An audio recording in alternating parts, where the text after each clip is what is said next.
Wow, I guess it's time for this week's Muckrakers. Yeah, welcome guys to the Muckrakers. I'm PDD Pete, And I'm Patity Pat. and holy fucking shit this week, dude. I saw something the other day and it made me kind of want to change course. So, like, you know how I've been like super angry since Trump got elected, and Yes. just real mad. Well, I saw a guy the other day and he was at one of those like immigrants go home rallies, you know. Uh, Uh, so, on, well, on the wrong side of it, right? Well, what he did, it was great. So they're all holding up these signs near the highway saying, like, stop immigration, this, that, and the other. This guy, he's like this chubby Mexican dude with the Mexican flag, and he's just playing, like, music and dancing around and, like... Oh, so on the correct side of it. Yeah, it basically just made a mockery of their whole, like, immigrants go home, and he's just like, like, dancing around with the flag. It was beautiful, and I'm Love like, it. we need to do more of that. I mean, we also need to punch Nazis, but we need to do more of making them look ridiculous. Yeah, I mean, they're kind of trying to do the same thing to us with their court hearings, but since that's our main news story for the day, I guess I shouldn't jump straight into that now. Yeah, That is what that reminds me of, is that they did their best to make other Pete, not our Pete from the Muckrakers, but the FBI agent Peter, look Well, the fool. Let's start with a thing that should be top of the news, but I've only seen it once, and it should be trending. An armed neo-Nazi got onto an Amtrak train in Nebraska to save the train from black people. Hmm? Yeah. So Yeah, that's were they actually doing anything, or was it, oh my God, there's black people, gotta get my gun? well, he dropped acid before, quote, attempting to save the That train. explains a lot. To save the train from black people. In a bizarre twist, he also planned to fight along ISIS in Syria a year before. Okay, so there was no actual threat to the train. He's just a crazy person. Oh, no, there was a threat. Taylor Michael Wilson from St. Charles, Missouri, he pled guilty to federal terrorism charges. Oh, the incident was in 2017? My bad. I thought this was a recent one. I never even heard about this. I mean, there was no threat that he was defending anyone from. No. He was the threat. Right, yeah. He cut the lights and, like, tried to take over the train. He was carrying a .380 handgun, ammunition, a respiratory mask, a hammer, a knife, speed loaders, material, and identification cards relating to the National Socialist Movement. This guy's all over the place. He probably had a MAGA hat on, too. Well, he got onto the train. He went into the engine room and disabled the train and cut the lights. So passengers are trying to escape. I'm just saying, I've never seen a nut job with a machine gun and Nazi tattoos with a "I'm with her" T-shirt on. Just saying. I feel like I've never seen that. Well, It's always with the MAGA hat. Here's my favorite part of this whole this whole thing. So, like, he breaks into the engine room, shuts the train down, cuts the lights. The conductors go to find out what happens, and they try to subdue him. And apparently he goes, "I'm the conductor now, bitch!" And proceeds to try to pull his handgun. I guess they eventually, fought him. I was really hoping he would be like, "I'm the conductor now, bitch," and he grabs like a live wire and starts getting electrocuted. It's going straight through me. Apparently, he then uttered racial slurs and insults at the conductor. I'm picturing a white conductor, so he's just like yelling the N-word at a very confused white guy. Apparently, later he told a deputy human beings are a plague on the planet, and when asked why he disabled the train, he said, "I got a reason for doing what I'm doing. I stopped the fucking train." He went on to quote Nietzsche. Did you say human beings are a plague on the planet? Yeah. Oh, that sounds more accurate than if he had just like named a certain type of person that he didn't like. When they fought, this guy gets crazier and crazier. When they searched his home in December, they discovered hollowed-out walls full of Nazi propaganda, body armor, ammunition, and pressure plates that can be used to make an explosive device. They also found numerous firearms and handwritten notes found by investigators that turned out to be a play entitled "ISIS Patrols on American Street." So, I don't know why, the way the media is real biased when it's a white guy, I don't know why they didn't, the news story doesn't read, playwright abused by police for attempting to make train safe. Yep, that does sound like the Fox News title of this. Right? That's what fucking Hannity would be. Oh my God! By the way, I think I listened to Hannity today. I feel like he was masturbating in the booth. Oh yeah? Yeah, yeah, yeah. Like, cause all right. So Uh, here's my fucking theory on the whole thing. We'll jump into the whole deal. So, that the big trial where the I Senate. have a few smaller stories if you want to hit through all those super quick All first. right, let's go through your small stories, and then we'll get to why I think Sean Hannity was masturbating on the radio today. Okay. Now, remember how you said that whenever they started locking up political dissenters, that's whenever we should probably like start inching towards moving to Canada? Yeah, Because that's when they're coming for us? yeah. Well, it looks like a sting was set up to arrest Stormy Daniels because she was targeted and arrested. Yeah, I saw that, but she's also been released, and I don't think they're filing charges because it turns out the police. It was a real shitty sting. Now, I wonder if they did that because it Just was. just because the police did a shitty job of it, couldn't they just hold her in for anyway? Like that's the thing about the Trump administration is that they do the wrong thing and then they just keep doing it and then they double down on it. They never just take a step back. They don't self-regulate and nothing can stop them. Well, if the police say, "No, we're just holding you in this cell now, Miss Daniels," there's nothing anyone can really do about it, right? Yeah. She's just in jail at that point. Well, the That's all they charges. had to do. The charges If, for her. if anyone's hasn't heard about this, the police went into a strip club and pretended to be a patron, asking her if they could touch her inappropriately. She said, "Yeah, sure, why not?" And that's when she was arrested because it's illegal for patrons to touch the strippers in certain ways in the strip club, even with their permission. Well, So here's she didn't touch anyone. She let other people touch her, and that's when they arrested her. right. So here's what's really cool. No, The Ohio law passed in 2007 states an employee who regularly appears nude or semi-nude at a sexual-oriented business is prohibited from touching patrons except for family members. but she didn't touch anyone. Right. I just think I just like the family member clause. That's all I'm saying. Oh yeah, well, Ohio's not in the South though, so. Yeah. But yeah, But they it's really want to be because they do vote Republican a lot. well, they're a swing state. But what's really interesting, yeah, is like, so is this kind of yeah, is this Was thanks to you, Ohio, and his brother Jebediah, George Bush W became president like back in 2000. do you think that Fun this was history this lesson. was an attempt to arrest a political opponent or a political whistleblower? I think it looks like that. The fact that they let her go already makes me think maybe not, but I don't know. Maybe they always do shitty things like this, but they were just caught this time because she's well known. Because she's already out already, Yeah. it makes me Well, yeah, say, she well, also maybe has a not. bulldog of a lawyer too, so you know that no bullshit like that's That going to too. stand. That too. She has a really good lawyer. By everything I've seen, he might actually be secretly terrible, but if so, Yeah, but he's good done at a good job of covering that up. yeah, he's good at his job is all I'm saying. He's a lot better than Julie fucking Ani. Oh my God, Giuliani is just. Oh, that's so amusing.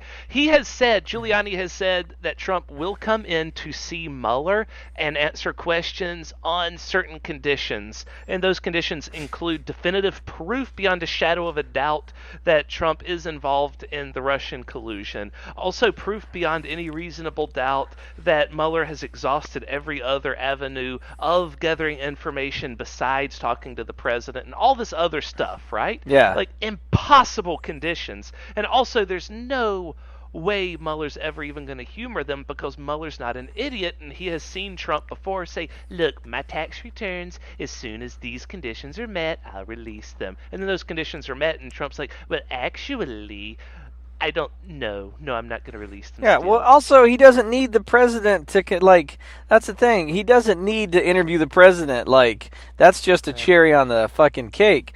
But, like, fucking Mueller's Rudy. Mueller's never going to ask Trump a question that he doesn't already know the answer to. Yeah.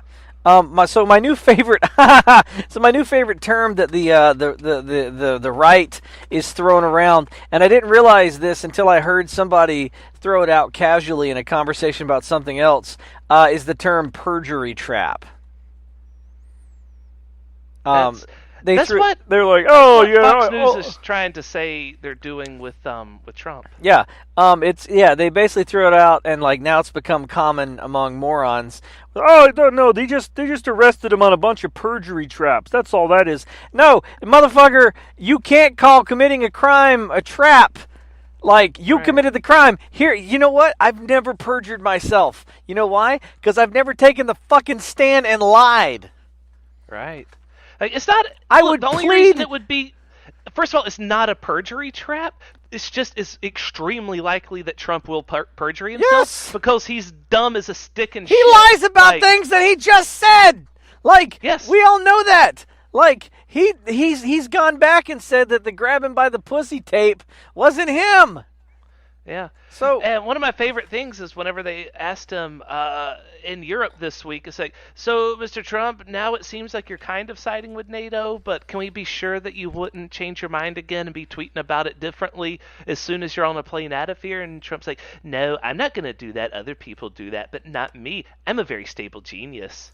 Yeah, also he said that again. Stop calling yourself a stable genius.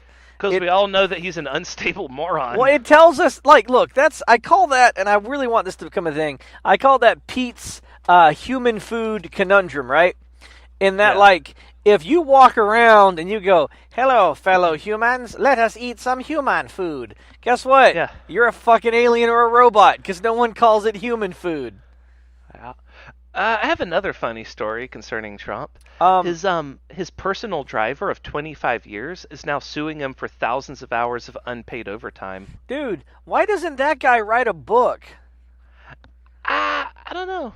That could be how he could get his money back, but because you do know that there is no way to actually sue Trump because he's protected by the thousands and thousands of lawsuits that are already filed against him, right? Yeah, like people would have to wait in line for the rest of his natural life 1,000 times over before they'd be able to see him in It's a lot court. like when Julius Caesar decided whether he was going to give up his army and come back to Rome. So a little history lesson here. In ancient Rome, as long as you were one of the two consuls or you were a prefect, if you held some political office, I believe it was a consul, you could not be prosecuted while you were in office, right? Right. But people could build a fucking hell of a case against you, and as soon as your term ended, bam, you're in fucking court, right? So Caesar pissed off so many people on his way up the ladder to becoming consul that like he never like as soon as he wasn't consul anymore, they were going to fuck him. Oh, he was going to get sued. It was going to be so bad. So what he did when they're like, hey Caesar, we need you to turn in your army and come on back so we can wrap up your consulship. He fucking started a civil war so he didn't have to not be consul anymore. Yeah. Yeah, like that's exactly what Trump has done with his entire life, right? Yeah. Like he's always just so blatantly ripped everyone off. And then they want to, like, oh my God, if you don't think that at the end of this guy's term he would start a fucking civil war not to have to face the lawsuits anymore, you're crazy, man. Yep. That's absolutely where we're headed because he's never planned on facing these lawsuits anyway. He just uses all of his money to tie people up in court forever and to delay and delay and delay because as long as he's delaying one case, he's delaying all of the cases. They all get pushed back because they all have to wait for the first in line. It's the same argument about why so many on the right are just in the cult of Trump because here's the thing. They can't afford so deep. Yeah, they're in too deep. They can't afford to not back him now. Because if he goes down, a lot of them are going to get caught in it too. Because, like I said, how many of them are... Just like with Lumpy, we know that Lumpy's already embedded with Cohen being his lawyer as well. How many other people? Yeah, how many other people are complicit? Like in the scheme, like a lot. So you'll enjoy this too, and I don't know why the news isn't talking about it. It turns out not only has North Korea not done what they said they were going to do and dismantle their nuclear program, in fact, they've put it on steroids. Like they're working harder at it than ever, and now they're either trying to or they already have begin nuclear armed subs. What's that one idiot's name that took that other guy's place? Fuck. Mike Pompeo? Yeah. Pompeo, thank you. Yeah. I'm surprised you knew who I was We're gonna bring talking State about. Department swagger back. Really? he went out there to see Kim, Yeah. and Kim not only snubbed him, but he like sent pictures of himself going to visit potatoes instead of seeing this guy. Yeah, exactly. Right? You got the So like fucking Wizard of Oz treatment. a major U.S. emissary was snubbed for potato farms. Yeah, no one gets to see the wizard, no way, no how. Like, yeah, we all knew Nobody gets in to see the wizard, not nobody, not know how. Yeah. Well, that's a horse of a different color. The wizard's busy saying potatoes right now. Which is funny because Mike Pompeo, I feel like, has the intelligence of a potato sometimes. Yeah, they were in it for the photo op, kind of like our president was. But here's the thing about, like, nuclear armed subs that's dangerous. You know, everybody focuses on, like, oh, the missile could hit the United States, and when will they have a missile capable of hitting the United States? Well, if they can figure out nuclear armed subs, which in my opinion seem a lot easier to build than like ICBMs that can like reach all the way across the world. I mean, the first thing they would nuke is sadly California, because that's where a lot of our liberal voters come from. And so if we lose California, then America will never have a Democratic president again, and so we'll never have a president that'll actually be tough on dictators like Kim Jong-un. I mean, well, that's the thing about nuclear subs, though. The ocean is vast, subs are small. You mean with nuclear armed subs, technically you can hit anywhere in the United States. You know what I mean? Like, it's that easy, and threaten the rest of the world too. If they would just blow up Texas, like there are probably more Democratic voters in Texas than GOP, but they get buried by gerrymandering, like savagely buried. Well, yeah, I mean, that's the thing. Like, so happening. I've been thinking about it and restrictive. Voter laws. purges and all that. But that's the thing. So the way that, like, Obama fired up the base, during his term, here's the thing. I think that, like, this whole debacle with Trump's candidacy and, like, this whole kind of stupid government right now has got people fired up. And the difference is, not only are they fired up, but they're the majority. So and they're fired up for the right reasons. Yes. They're not going to look back on this and feel embarrassed about being fired up in the future. The only fear I have was I was reading a thing that says that all fascism really needs to completely take hold is about 40% of the vote. Now, we know that there are like 30 to 35% of like people that support Trump that you will never reach. They are too far gone. You can't talk to them, you know what I mean? They're like cult members. It would be like if you went to a cult and you're like, hey, have you thought about not being in the cult? They just can't do it, right? The programming's too strong. Right. So that means that, like, there, with that 30 to 40%, like, we've got what we need for a fascist takeover. I think the only thing saving us is right now the head of it. While he's very, very good at sound bites and manipulation and kind of like image manipulation, I pray that he's too stupid to pull it off in the way that Hitler did. You know what I mean? Are you talking about Trump? Yes. Yeah, I mean, I really shouldn't underestimate his charisma, because I don't see it, but I get that his followers see it. So. I understand what they think, you know what I mean? I understand why, because it's part of, like, if you go way back to the early days of the internet. We had a tiny taste of it a while back when he said, well, maybe we should take their guns first, and then they should prove in court that they're not insane, and then they can get their guns back. Just for a second, we're like, oh my God, is he actually going to do something good? No. That's just what he does. He just says, he's crazy, and he might do something. Yay! He can't. And then the right also got to taste the fear that we feel for every other second of his presidency. Well, oh my God, he's crazy. He might do something. It's because he can't with the gun thing. Like, he didn't understand why everyone was mad at him. So that was a great time, because I feel like Of course not. Trump is a dog that pissed on the carpet, and like everyone's yelling at him and swinging a magazine, and he's like, "Oh boy, magazine!" Right. No, the only problem with that analogy is he's a dog that peed on the carpet, but half of the people want a pissed on carpet because they're like, "Not my fucking carpet. You know what? Should have followed the law." And the other half are like, "Don't piss on the carpet." So he's stuck between two groups of people that are possibly going to hit him with a magazine. Right, except he's also the boy from that one Twilight episode, and if anyone does try to like punish him for peeing on the carpet, he can send them into the cornfield. Yeah, or call it part of the Steele dossier. Yep. But so and then we have Kellyanne Conway and Sarah Huckabee Sanders, who come out and tell everyone, look, everyone, the carpet has not been peed on. That smell you're smelling is the Democrats. It's Yeah. So let's get into like what why Sean uh, Hannity is masturbating on the radio. two more things. All right, what do you got? Just to let everyone know, a 1-year-old did have to defend himself in court in Texas.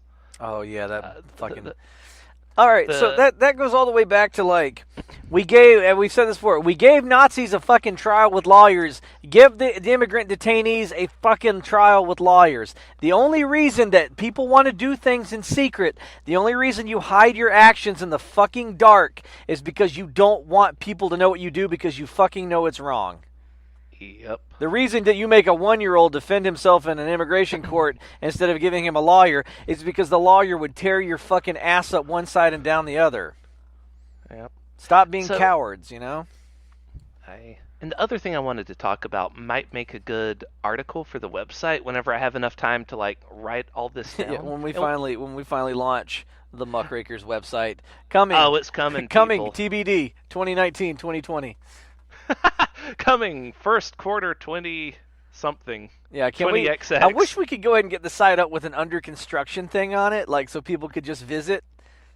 Oh yeah, that'd be fun. Yeah. Oh, we need to do it like old school, like in the year 2000. Yeah. Where there's like a counter for how many people have gone there, and there's like a little guest book people can sign. Yeah. Let's take it way back. And there's like a whole bunch of broken JPEGs everywhere. It'll be wonderful.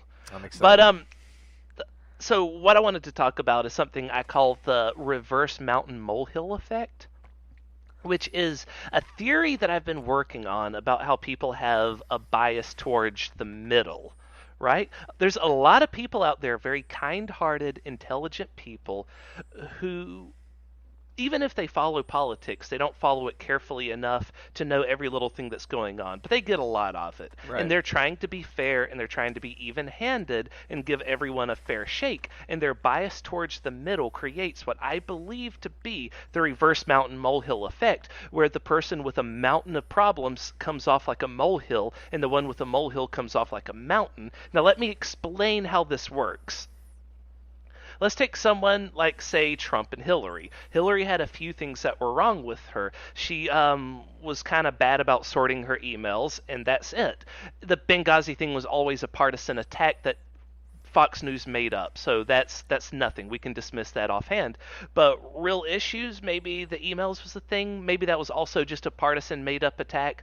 Who cares? Well, the point honestly, is that it's a little thing, right? I'm going to fix your analogy right now. It shouldn't be called the mountain molehill effect. It should just be called the bed of nails effect. I've been calling it that for a long time, but not everyone is going to be a Trump, right? Not everyone's going to have so many things wrong with them that nobody can. Now, the bed of nails effect, to explain to people that haven't heard us talk about it before, it's where someone has so many problems, it's like a million nails beneath your feet. You don't feel them when you walk on them because it's too evenly distributed. Yeah, it right? distributes the weight, so therefore the nails don't go through your foot. So you can walk across it like it's a metal rug. Versus Hillary Clinton has one thing wrong with her. It's a fucking nail just sticking up on the ground. You step on it, it stabs straight through your foot, and you're like, oh my God! Yeah. But let's say we take someone who's not... Let's take Ted Cruz, right? He has a lot of things wrong with him, but not enough to be a bed of nails effect. So anytime you go to talk about the things that's wrong with him, you have to give... In order to be biased towards the middle, if you wanted to give everyone a fair shake, you have to, anytime you talk about Ted Cruz, talk about Hillary Clinton, right? 1-to-1. Keep it even, keep it balanced. So that means you mention one of his problems, mention the emails. Mention the second problem, mention the emails. Mention Ted Cruz's third problem, mention Hillary's emails, etc., etc. Well, I also what think this does is this inflates the emails to be a giant thing. Meanwhile, most people are not going to remember a dozen different problems with Ted Cruz. They're going to remember one or two, but you didn't spend much time on one or two, so they now seem like they're very little things. Ergo, he has a little bitty molehill, and Hillary Clinton has a giant mountain. Yeah, but the reverse of reality. I think it's also too, that like as much as I really dislike the Republicans, that's the big problem I have. One of the many big problems I have with CNN is that they created this reverse molehill effect by having a bias towards the middle. But continue. I'll get to the next part. Well, I was gonna say, like, well, it's also the problem too of like it's exhaustion. What people enjoy political theater, but at a certain point, people kind of want it to die down a little bit, and they want to go back to their lives, and they want politics to kind of normalize, right? Like we can do scandals, scandal. Like we can do a scandal; it's a big thing. We want our life to normalize for a while. But when you just keep fucking hitting us with scandal after scandal after scandal after scandal, we become desensitized to it. Yeah, like that's how Trump slowly became normal. He can do stuff that would be presidency ending on a daily basis. Remember, but most people don't even know half of what he's done. Remember, he never backed off either. That was the other thing. And I said this a long time ago before we ever had a podcast. I believe it was it Elliot Spitzer, the guy that was a New York, I believe it was an attorney that he was very like law and order and like wanted to go after like crime and corruption, and then it turns out like he got busted for a prostitute ring. He did the thing a lot of them do where they stand up there next to their wives and they apologize as they're leaving and walking away, and I go, and I swear to God, I didn't mean to make this wish, but I go, yeah, man, I would love to see a politician go, yeah, man, what's up? I like hookers, man. What you want to do about it? Like, and then we got Trump, and I go, oh, God, please go back to feeling shame. Yeah, right? Like, he's someone that cannot feel shame at all. But ever. I always knew and that he thinks he's right. That was a tactic. Like, it's, I mean, it goes down, like, he, like a lot of demagogues, understands on an intuitive level how to, like, manipulate image so that, like, he'll have a hardcore base of support, right? He may not be smart, but he is a savant, and he is intuitive as far as creating, because he created his own image. Like, in the tabloid papers, he would plant rumors to see which ones were, so he's very good at that. Like, so it's all, that's why everything with him is all about image, and he understands the soundbite, and that's what the whole Korea thing was. His people bought it. It got him. Even during the campaign trail, like whenever there was a hurricane, he drove out there and threw Play-Doh at people's heads. Yeah, which didn't help anyone. It badly hurt the people who were hurting the most, who were in need, who needed supplies. Yeah. Because he choked up the system, and so they got supplies slower. But it provided him with photo ops. Yep. So that created the narrative and of, look at this guy. He's going out there and doing stuff. What's Hillary doing? And that's all sick. That's all they care about is his kind of fake for the lulz image. You know what I mean? Like, and he's very, very good at selling that. No one else is really like. Because that's the other thing, too. He's not worried about a political career. He's I almost wonder if it was deliberate or by accident, but him throwing paper towels at people's heads was so stupid that it got everyone talking about how he threw paper towels at people's heads. And so people who are only paying a little bit of attention, all they hear is he did something dumb, but they also think, well, at least he's there to help. Yeah, right. That's the thing. They don't see the photo op because they don't like the people that he's targeting aren't thinking any further than the sound bites he's showing them. So like the whole that's how people think. They think in headlines. They think in sound bites. It's like snippet images, single images. That's very powerful to people. Yeah, the whole North Korea thing, that was an amazing soundbite. He got in there, he got his photo op, the North Koreans got their photo op, they both got their propaganda, and then they pieced the fuck out, and things are worse than they ever have been, or at least as bad as they've always been. And no one cares because now we're on to the next thing. Right, and his dopey followers still think that he just created world peace. Yeah. And they're going to say that for... Like, Peter, you realize that for the rest of our lives, when we try to tell people how bad Trump is, someone who's our age would be like, well, actually, he gave us peace with Korea. And we're going to have to be like, no, he did not. And then we'll have to... See, and once again, they can say it so quickly Why are you depicting us as like we're gonna do the Chuck Schumer thing and be like, listen, okay... Trump did not create like the dude's like, come on, man. I'm not gonna be like, if we're like in our 60s and someone's like, now President Trump, that was a good president, I'm gonna be like, yeah, well, I guess I'm gonna push you down the stairs now. So we're just gonna take to murdering people in our old because age. when you're 80, you think they're gonna really spend time to try you for pushing another 80-year-old down the stairs? I mean, isn't OJ still in and out of court? He's about that old. Oh, Bill Cosby. He's in and out of court.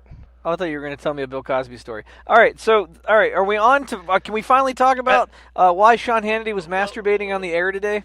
I had so much else to say about that last subject, but we sidetracked way away from it. That's all But right. I think we get it. We got the soundbite. We're good. yeah, okay, fine. I'll have to make a note for myself to add my final thoughts into the article I write about it. All right. First of all, in the news today, and this was huge, Mueller indicts 12 Russians for DNC hacking right before Trump meets with Putin. Now, this is really important because, he has enough evidence to prove that after Trump goes, that famous soundbite where he's like, I don't know, maybe the Russians can find the emails. The Russians then hack the DNC after he told them to. They have enough. They have enough fucking evidence to prove that they hacked the DNC, stole a bunch of information, and then released it under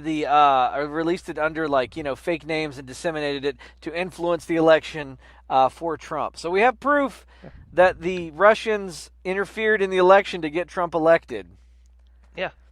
We also have Trump on television saying, Russia, if you're listening, I hope you can find your way to finding those 30,000 missing emails from Hillary. Okay? Sad. So that was July 2016, or was it 15 actually? Well, what the Republicans did is they went crazy. They either way, from that moment on, I'd been calling him Putin's puppet, and we've only seen that's more and more true every day since then. So now that, of course, they're trying everything they can to smear the investigation, because if you can't prove it wrong, the investigation's biased. So FBI agent, was it Peter Strzok? I think it is Strzok. Strzok, yeah.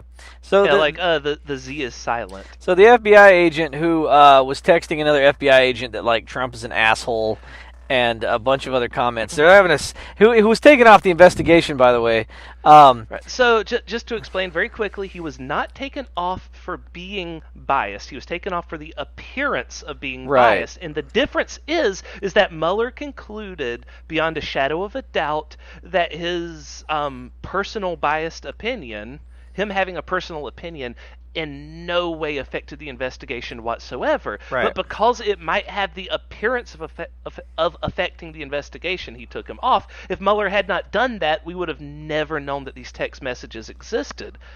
Right. Because Mueller did the right thing, we now know, and that gives Fox News their permanent talking points of, deep state and conspiracy. So they're grilling the shit out of this guy, and this is the craziest fucking thing I've ever seen in my life. It is. He gets into an argument with Louis Gohmert, I guess. The Democrats are quietly and respectfully asking him questions, and then the GOP is just screaming and shouting him down and calling him names and insulting his wife to his face. That was my favorite part. So Louis Gohmert. So Peter Strzok, I guess he was having an affair with another FBI agent, right? That's the one he was texting to. Yeah, so he was texting the other FBI agent he was having an affair with. And then, House Representative from Texas, Louis Gohmert, I think he fucked Gohmert. Because, the line it seems that way, because he was really upset. He took it personally. Oh, yeah, because Gohmert was like, and I see you. I see you with that smirk on your face. Is it the same smirk you had when you were cheating on your wife? Huh?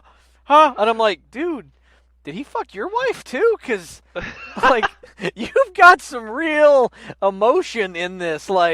Jesus Christ. And that happened. That happened in our government. This guy broke down and because say what you will about the investigation, Strzok having an affair has nothing to do with the investigation. Correct.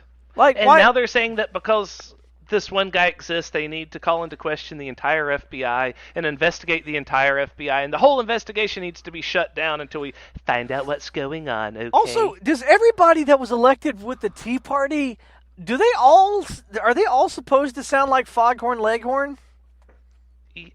Now, the Tea Party only exists as a reaction to a black guy becoming president. Right. That actually would be a better name, I think, a better name for the party.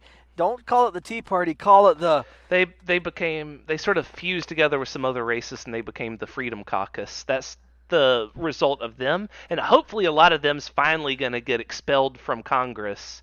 So then in a he few got into it months. with Trey Gowdy of fucking Benghazi fame, who wanted to prosecute Hillary Clinton. So yeah, Yep. Trey Gowdy is another one Yeah, of those guys that Trey sounded like Gowdy's Foghorn Leghorn.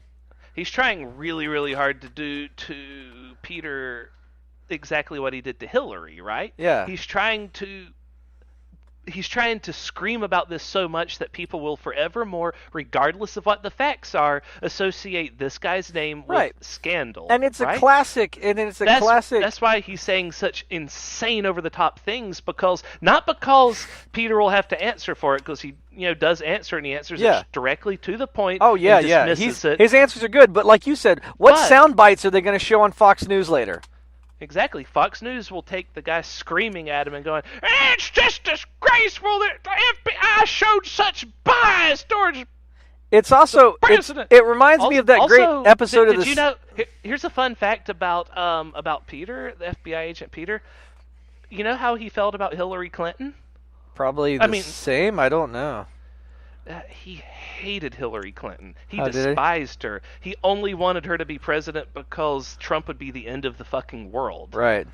You know who he liked? He liked John Kasich. That he was because this guy, like most members of the FBI, is Republican. Yeah, he's real conservative. Republican. Yeah. That's Most of the FBI is extremely conservative. yeah. The conservatives are tearing themselves apart because they're Yeah, that's in when order they to follow Trump, you have to be the worst scum in the world. Well, when they attack the investigation and try to call it like 12 Angry Democrats, the investigation is run by Republicans and appointed by Republicans.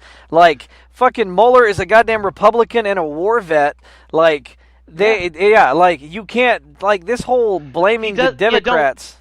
You don't get more Republican than Robert Mueller. Yeah, which is weird that because I'm very anti-establishment, I'm very anti-FBI, I'm very anti-police, now we're having to cheer for the FBI. Yeah, we have tons of problems with the FBI personally, but they are so much better than this derpy bullshit that they're having to deal with right now. Yeah, I feel like the criminals in the Batman movie when they're sitting around and like the Joker walked in and he's just like this place used to have a better class of criminal. Like, I feel like I've put my faith in Bob Mueller, who, like, I would have never trusted a special counsel for the FBI for anything, because I don't like law enforcement, for the most part.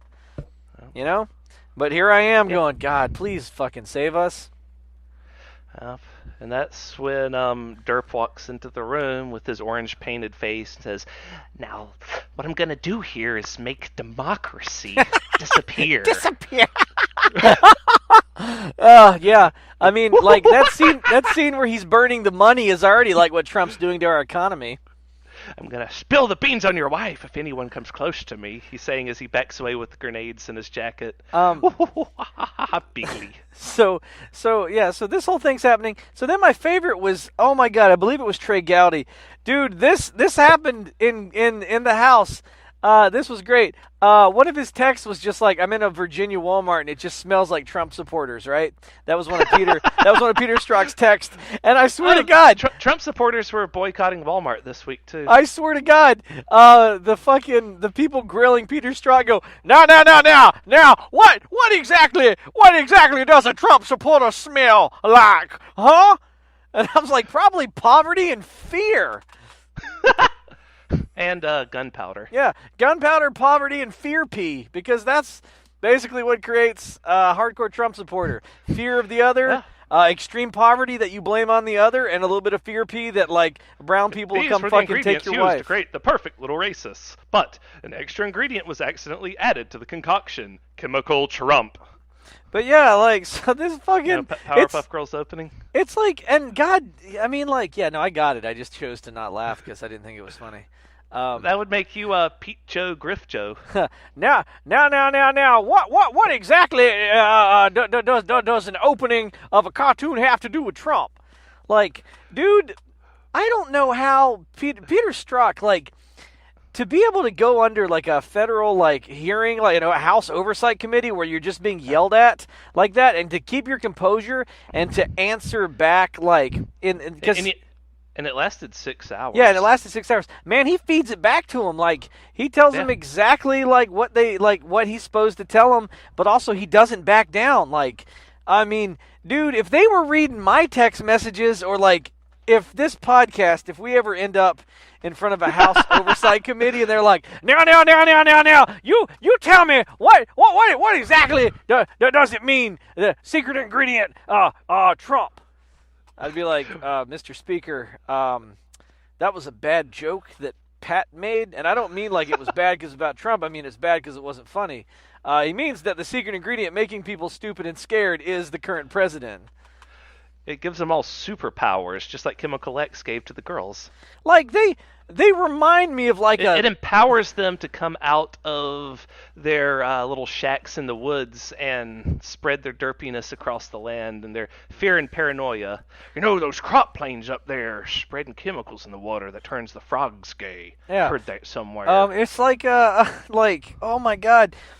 They're reading the dude's text messages and like he's still staying. Like, it's incredible. Like, I'm impressed by like just his ability to sit in front of this thing for 6 hours and just feed it back to Trey Gowdy. Also, like I said, what's wrong with Trey Gowdy's head? It's trying to run away.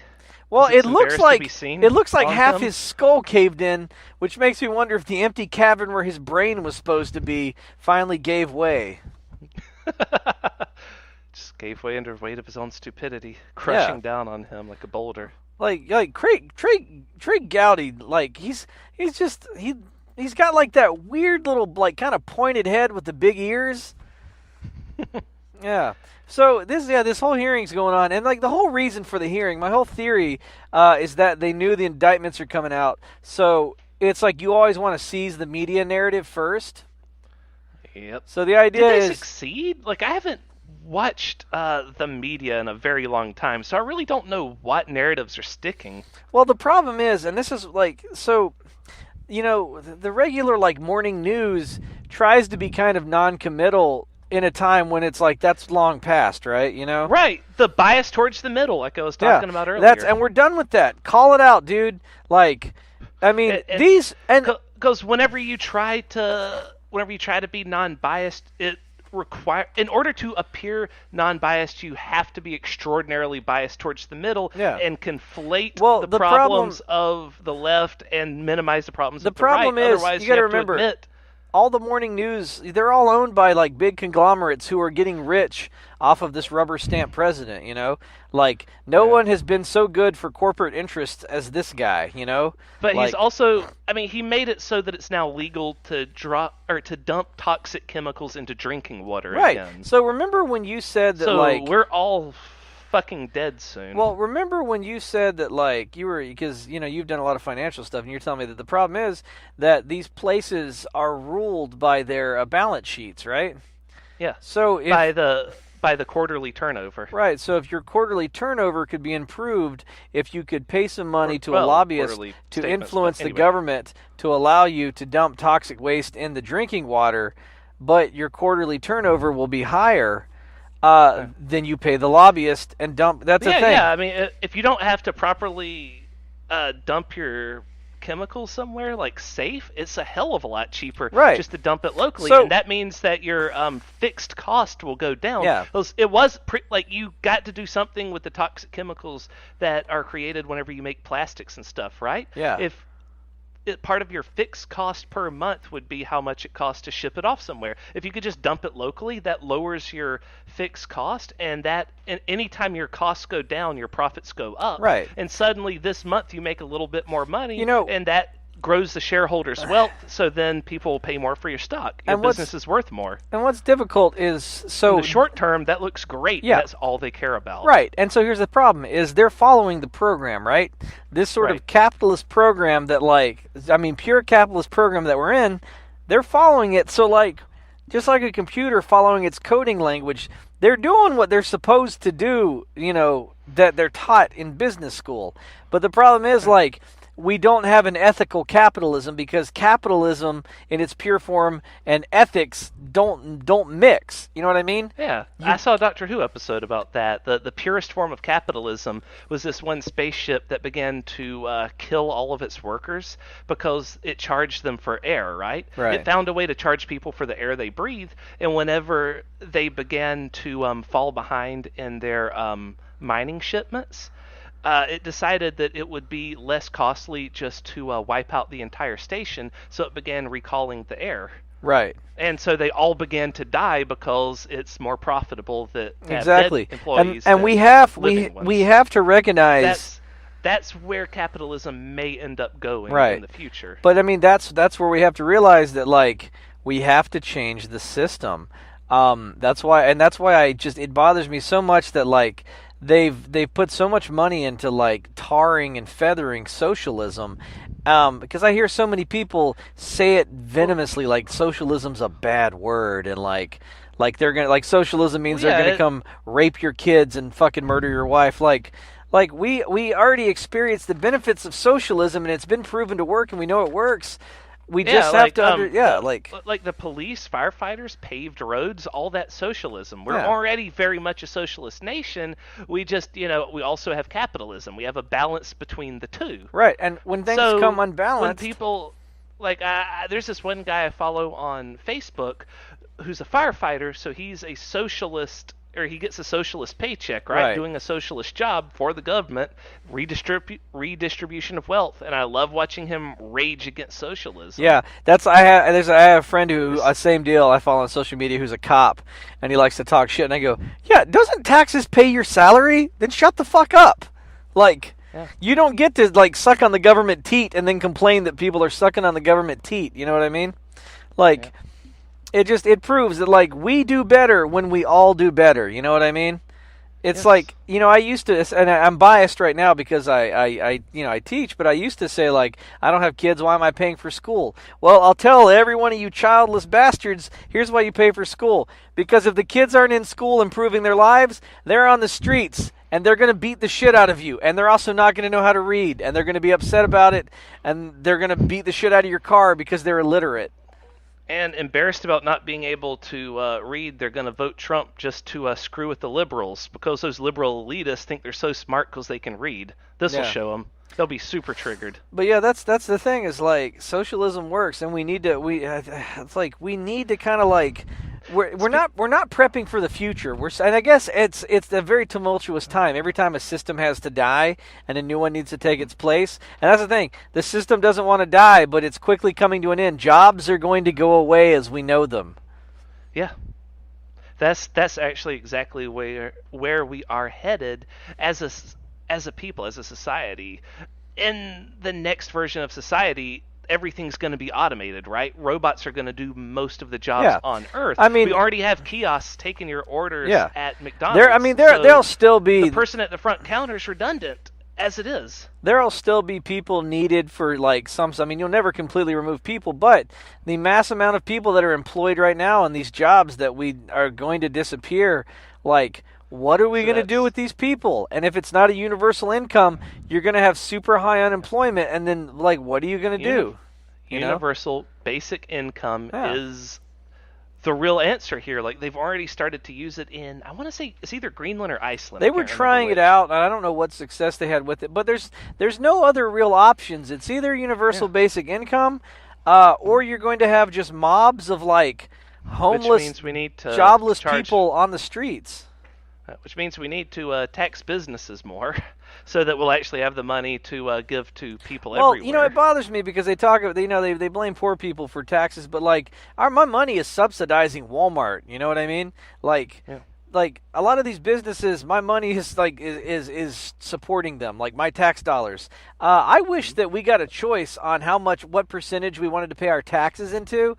If you broke down the government's cake, you broke the government into a pie graph, and you have military, you have like parks, you have education, whatever, right? So like we break it down into like major categories, and then when you pay taxes, you just move the pie graph around to make whichever part bigger you want to put your money into. Oh, that would be nice. Yeah, and then let's see how that works out. Because I guess what? I'm putting everything into education, man, and parks and education. All my money. It's funny how traditionally flyover country is seen as Republican voters because they're the forgotten people, and Republican voters tend to be against socialism, right? That's one of the many boogeymen that Fox News created in order to explain why giving people health care they're trying to say why giving people health care is a bad thing, and so they turn socialism into a boogeyman. Right. That's why they've gotten people to vote against their own self-interest. Those flyover countries are mostly, or have a lot of farmers, right? Huge wheat fields, huge beans, all that. Most of that government subsidized farming, meaning they could not exist if the government didn't pay them for crops that are destroyed at the end of planting season. And it should be subsidized because without the government stabilizing influence, we'd have another fucking Great Depression. Like, socialism works. We need it. Yeah. Without socialism, we all eat dirt. Yep. Or the dirt blows away, and then we all just get real sad because we're homeless. Yeah, remember the Dust Bowl from the Great Depression? Now, Mr. Strzok, what do you mean by Dust Bowl? It's a bowl of dirt and dust. That's just a thing where that happened during the Great Depression. A whole lot of dust blew up out Well, that's because there was no farm subsidies, so basically people were planting a bunch of wheat, and the price of wheat dropped, so they had to try to plant even more wheat to make their money back, which of course flooded the market, made it drop even more, and it destroyed the soil. So then when the wind picked up, like all the fucking topsoil blew away. So once again, that was just like a nice picture to put in people's heads. Even if you didn't have a picture of the Dust Bowl, you can picture that, right? Just a whole lot of dirt and nothingness just blowing sand around where it wasn't, where it was crops before. That's a good image in people's minds, and that type of stuff really sticks. I read one more thing. I know we're coming up close to closing, but apparently the stock market is keeping itself afloat right now because companies are buying back their own stocks and investors are selling like crazy. Yeah, that's just like with the housing bubble. Well, here's the thing about it, and this is what I hope opens people's eyes. When the country experiences an economic collapse and the stock market tanks, we got a president that does not know how to handle a crisis. And when it lasts longer than a soundbite and people begin losing their homes and jobs, he's not going to know what to do. Yep. Compounded with the trade war with China and our allies, and all the economically unsound decisions he's made, he's not going to know what to do when the time comes. Mm-hmm. If people were not aware out there, how the housing crisis happened was that these loans that they gave to people who couldn't afford them, they knew that they couldn't afford them, but they made more money if they gave more loans to more people. They bundled these toxic assets and insured them so that, if it all tanked, they would get their money back. So now it's kind of sort of safe. And then they took this insured bundle of toxic assets and sold it to another bank. And this is when all the banks began to play hot potato with these toxic assets. And there were tons of them. And they gave loans to everyone that asked for them, creating more and more toxic assets.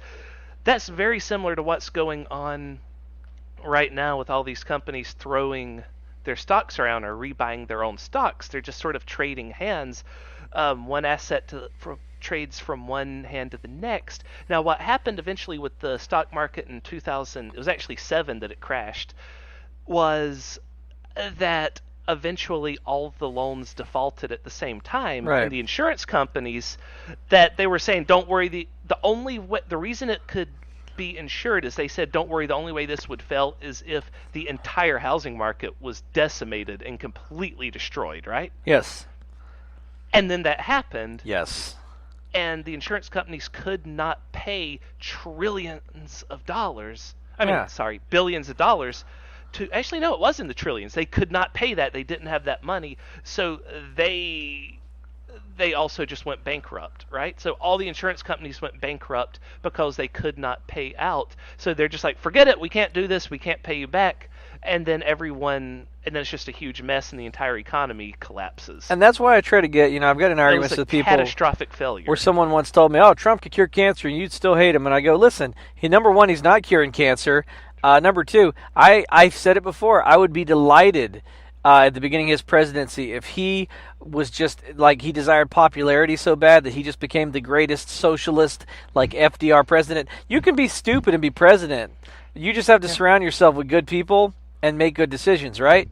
But what did he do? He surrounded himself with unqualified morons and just continues to make stupid decisions after stupid Fox News, decisions. Sean Hannity. Yeah.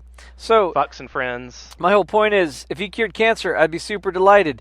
But he's not. He's putting children in cages, and he's destroying the economy. People don't realize the economy's complicated, and it's complex, and it takes time for bad decisions to catch up. But one thing is assured, what goes up always comes down. And eventually, when it comes to the economy, the chickens will always come home to roost. You should tell your friend that Trump could shoot a 1-year-old in the middle of Fifth Avenue and he'd still love him. Yeah, that should be your rebuttal. Let me hit you with this real quick because I know we're running out of time, and this blew my mind, and I've talked about it before. I watched Ken Burns' Vietnam documentary recently, and so in the middle of this documentary, he talks about the Kent State shooting where National Guardsmen shot a bunch of innocent protesters. And shot a couple people that weren't even protesting, that were just watching. They took a Gallup poll to see if people thought that the National Guardsmen acted appropriately.